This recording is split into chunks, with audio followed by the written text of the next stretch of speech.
Well, that's the whole thing about distribution and fault tolerance and how the leaders and followers work over here. I guess I just said the same thing. Yeah, right. Retention. First, Kafka is not broker-centric, which means if you're coming from a JMS world, right? In the JMS world, you have well, the JMS server that is responsible for maintaining the set of producers and the consumers or the publishers and subscribers, whichever term you prefer. And it also makes sure that, you know, well, I'm a producer, I'm publishing a message, and it goes to JMS queue. It gets delivered for sure to the consumer through the acknowledgements and also the persistent storage, which is tied to the JMS implementation. But in this case, what happens is that Kafka doesn't really care how many number of consumers and producers you have. They can just come and go. They can be online and offline. They don't have to be online at all times. And the messages are saved in the disk. Well, because it's durable, it's just saved and replicated across certain brokers as per your, what is it called, replication factor. And they're retained over there in that particular disk for a configurable period of time. So let's say I've configured my user activity events topic to have a retention factor for 2 days, a retention value for 2 days. Then all the messages I do publish would be available for 2 days. So if a consumer goes offline and then comes back after, let's say, 8 hours, it's fine because the data is still there in the disk for 2 days. So it can go back and say, you know what, I'm up again. I want to read all the messages from this, say, from partition 2, from offset 8, and then give me from offset 8 until offset 20 or whatever. And then it gets all the data in one batch. It doesn't even have to go and do stream processing. That's one of the neat features. So the metadata that is actually retained for consumer in this case is only the offset. So the consumer actually decides from which point it has to, or it wants to read the data. It is usually sequential, so it can say, you know, I'm going to read in particular order. That's how normal consumers are. But you can write your own consumer, and you can read the messages up. Sorry, you can read the messages in whatever order you like. Yeah. Yeah. So the consumers can go online and offline, go up and down, whenever they like, as long as, you know, they come back quickly enough and consume all the messages before they're being flushed off, or flushed away. Yeah. So far so good. Everyone with me? All right. Well, the other critical difference between a JMS or a standard JMS implementation and yeah, a Kafka messaging system is that a producer should know. Well, let's say this one, producer A, over here, says, okay, well, let me take a step back because I'm not explaining very well. So let's say there is this topic called my topic. Yeah. And this particular topic has got 3 partitions: partition 1, partition 2, and partition 3. Yeah, and producer makes a conscious decision to go and publish all its messages to partition 1, partition 2.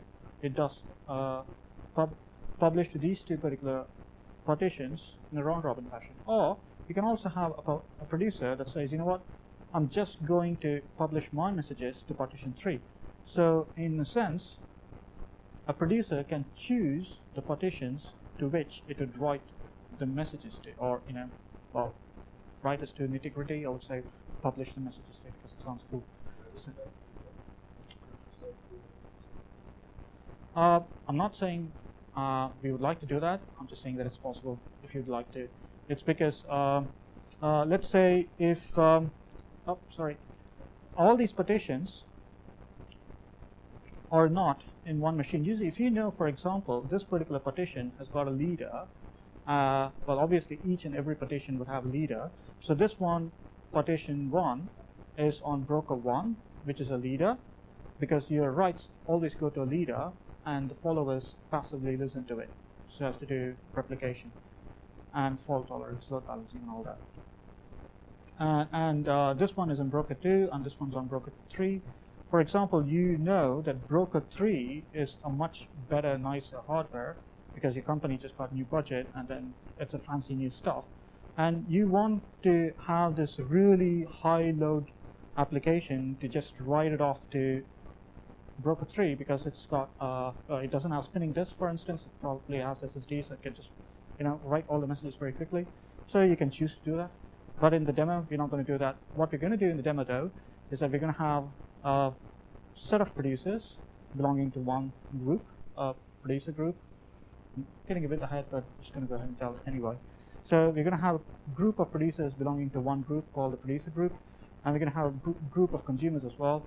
And I'm just going to go round robin and then send it across. Yeah, I'm not going to do something like this. I'm just saying that it's technically possible. So if you see an implementation like that, just know that it's not weird. It's just allowed. All right. Okay, consumers. So Kafka has this abstraction called consumer group. Consumer group would represent both queue and topic concepts from the JMS world. Any of you unfamiliar with these terms, queue and topic? Should I just go ahead and explain them? Speak out loud if you do. Right. Okay. Queue is just like a queue. You're standing in a line. You line up. Let's say I want to go and buy fridges from Smuggler's in the train station. So I stand in the line, I queue up, and then I say, hey, I'm going to wait for my turn, and then when it's my turn, I get to go and place an order. So it's just one thing. But topic, on the other hand, it could be something like a subscription. Say you are subscribed to NL Alert, and you're one of the subscribers, so there's just one message that just goes to all the subscribers. Yeah. So that's basically all these concepts. So this is just one message in a queue. One message is always consumed by one consumer. In a topic, one message is consumed by n consumers, and the consumers that belong to a subscription list. So if you are subscribed and if you're in the subscription list, you will be delivered. So this is just message to consumer is 1-to-1 mapping. Over here, message to consumer is 1-to-n, one-to-many mapping. Yeah. So So consumers are going to label themselves saying, hey, I belong to this particular group. So that's the group name. And if all the consumers belong to just one group, right, then what happens is that not all the consumers receive that particular message. Only one consumer from the consumer group will receive the message. Yeah. But if all the consumer instances belong to different groups, then, well, obviously, every consumer group would have to be given that particular message. And so, in a sense, all the consumers, which all belong to its own group, would be receiving the message. So the first one over here is if all the consumers belong to the same consumer group, you would have a traditional queue, as in JMS. And if all the consumer instances have their own groups, then you have, well, the publish subscribe model of topic, and you would essentially achieve that. So that's how you do, queue and topics in Kafka. So far, so good? Yeah, go on.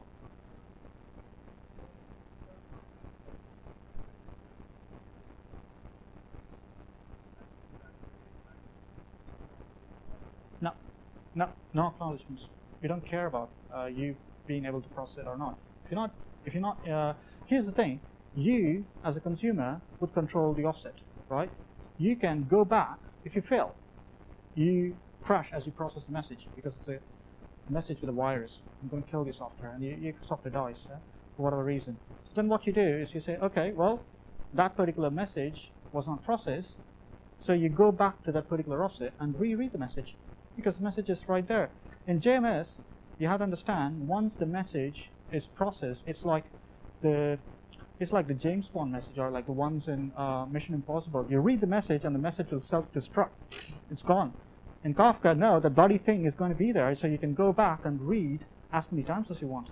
So there's no such thing as acknowledgements, and I think that's a good thing. Yeah, the retention policy indeed decides how long the messages will be stored, and the offsets are controlled by the consumers. And how they do that is by a zookeeper. I'm going to get to that point in a few slides. Oh, here, yeah. Please bear with me. But so far, so good, yeah? Right.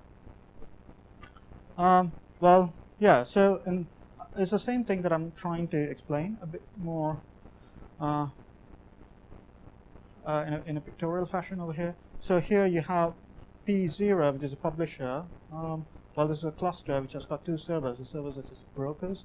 And then you have publisher sending the messages to two consumer groups, consumer group A and consumer group B.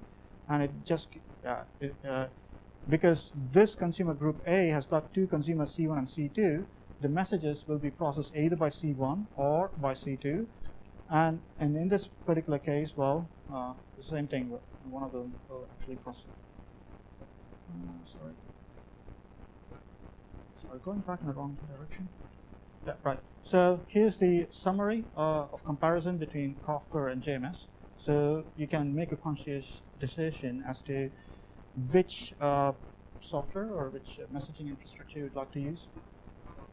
Kafka can process messages at a rate of 100K per second, and JMS can process about 20,000 messages per second, so it's about 5 times faster.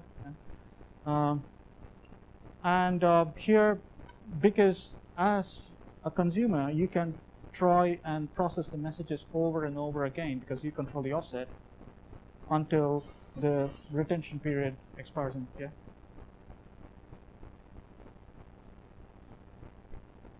Okay.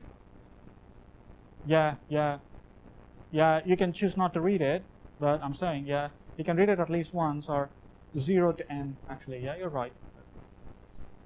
But the point I'm trying to make here is you can read it multiple times. Yeah. And there you can read it only once. And here it's producer-centric because the JMS server keeps track of acknowledgements and, hey, the consumer has actually consumed the message and all that. And in this case, well, sorry. In this case, there is no acknowledgements. In this case, there is acknowledgements. Right. And here, yeah, you can have both online and batch consumers, because if a consumer goes offline, it comes back in and say, you know what, give me everything from this particular offset till the very end, and you get everything in one batch. And in this one, yeah, it has to be online. Otherwise, it will actually be persisted until the queue capacity becomes full and the overflowing disk, and also that overflows, and it's going to show red flags in your monitoring system. All right. Well, here is when things get interesting. If you want to do complicated routing, then Kafka doesn't support it. It has minimal support for routing. But if you want to have rich routing capabilities, specifically all those AMQP, specification-related stuff, then you better really better with JMS implementation, something like RabbitMQ. And well, in case of Kafka, you as a producer are conscious of the fact that you are actually writing things to a particular partition, and yeah, the whole distributed thing is not very transparent. But in case of JMS, yeah, it's black box to you. You don't really care how it's actually stored and how the messages are being processed. So this is more of a virtual concept here. You're really aware of the nitty-gritty details that are underlying the Kafka product itself. And the last one is auto delivery, because all the messages are written to a particular partition. Let's go back. Here's the answer. Right, let's go back.